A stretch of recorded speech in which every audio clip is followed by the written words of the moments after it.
Oi, pessoal.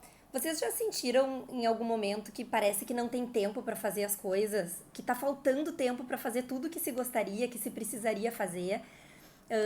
Fico pensando também quando a gente encontra alguém, assim, algum conhecido na rua e diz, e aí, tudo bem? E a pessoa diz, tudo, tô na correria, tô na correria. Como isso também já se normalizou, né? O fato de parecer que a gente tem que viver em correria, né? E, e também quando às vezes alguém te pergunta, enfim, tu tá falando alguma coisa, a pessoa diz, não, eu vou fazer isso porque eu vou ganhar tempo, eu vou ganhando tempo, eu preciso ganhando tempo.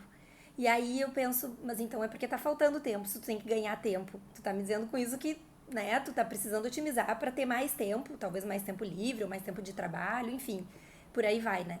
E é sobre essa reflexão o vídeo de hoje. Então, se esse assunto do tempo interessa a vocês, peço que curtam para também sinalizar que a gente está em sintonia aí. O que a gente vai falar hoje é sobre esse livro, Aceleração, do Hartmut Rosa, que é um professor de sociologia da Alemanha, e ele fala sobre a transformação das estruturas temporais na modernidade. Olha o que ele começa, na verdade, já nos, de alguma forma, nos questionando, assim. O que é uma vida boa? E o que nos impede de levar essa vida? Por que a vida é sentida tanto na Europa, na América Latina, na Ásia, na África, apesar de todo o progresso técnico e de todo o bem-estar conquistado, como uma luta diária? Por que as pessoas sentem-se como hamsters numa roda girada sempre mais velozmente, na qual o mundo se lhes opõe como uma lista de afazeres sempre mais longa? E ele diz: a gente pode pensar que o problema é da escassez, né? Mas inevitavelmente a pergunta é: como queremos viver é apenas uma outra expressão para essa pergunta.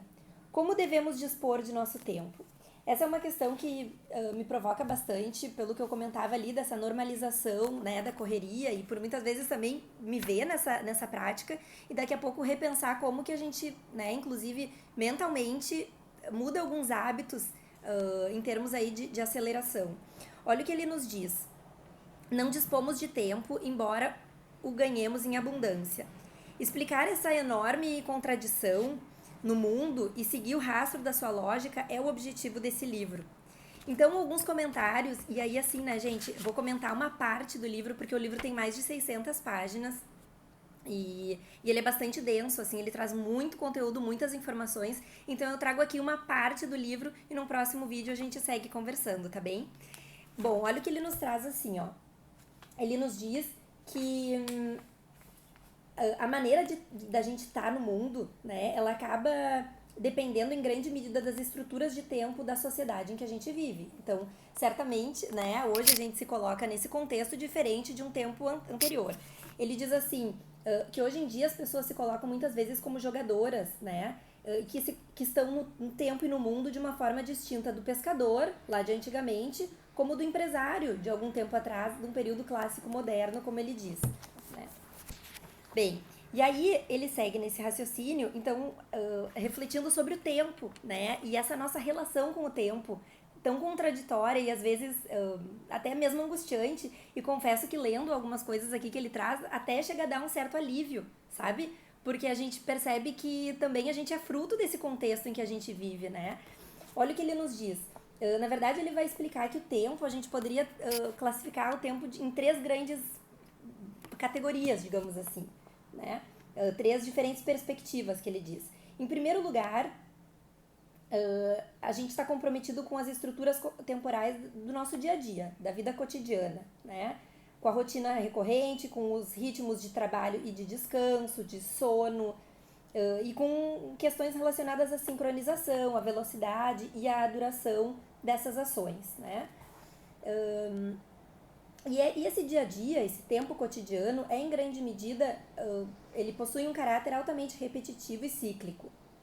Bem, numa segunda perspectiva de compreender o tempo e nossa relação com esse tempo, ele fala do tempo de vida.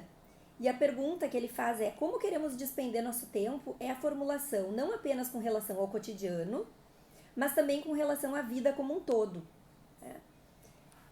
Depois ele traz um terceiro e último lugar, entendendo que as pessoas vivenciam seu tempo cotidiano e de uma vida também como envolvido no tempo de uma época, de uma geração, né, de uma realidade, da sua era. Então, o nosso tempo é, portanto, ao mesmo tempo o do nosso cotidiano, o da nossa vida e o da nossa época. O que se torna significativo quando mais pessoas mais velhas dizem algo como: em meu tempo isso era diferente. Ou em nosso tempo atual essas tradições já não têm mais validade. E esses três níveis de tempo e os horizontes temporais ligados a eles definem, na sua interação, primeiramente, o que significa hoje nós estarmos nesse momento, nesse tempo. É complexo, mas olha que profundo isso, né?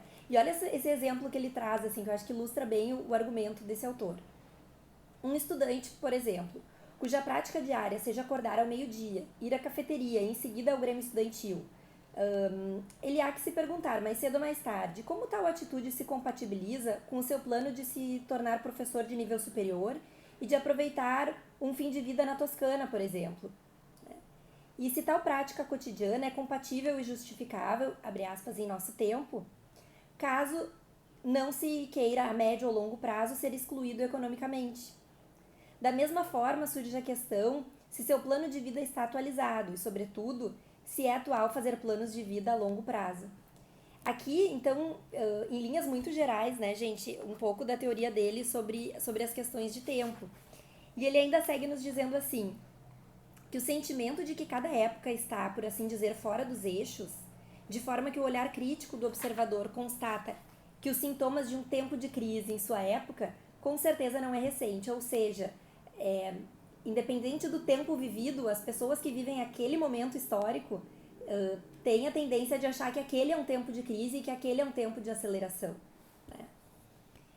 E tem mais um ponto que eu queria comentar antes da gente concluir, que a gente já está em 6 minutos, que ele diz assim, olha que interessante, assim, quanto mais tempo economizamos, menos tempo temos, diz a sabedoria popular. Apesar do alto volume quantitativo de tempo livre, no sentido de recursos temporais disponíveis, né, muitos autores têm estudado e pesquisado sobre a carência de tempo aguda que se manifesta nos 3 níveis temporais sobre os quais a gente acabou de falar. Né? E aí ele desenvolve um pouquinho mais adiante na obra, e eu quero ver, deixa eu ver se funciona mostrar aqui a imagem para vocês, dimensões da aceleração social. E aí ele vai falar da aceleração técnica, e aí dispositivos e técnicas, né? Da aceleração do ritmo de vida e da aceleração da mudança social. Não sei se vai dar para ver bem aqui, mas enfim, sobre isso a expectativa é que a gente possa seguir conversando no próximo vídeo. Espero que tenham gostado.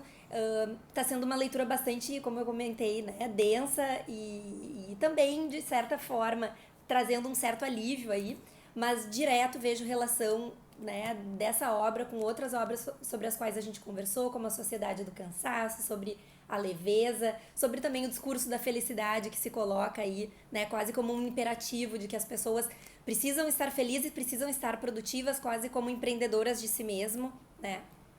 E então teremos aí outras reflexões nesse sentido. Seguimos, até mais.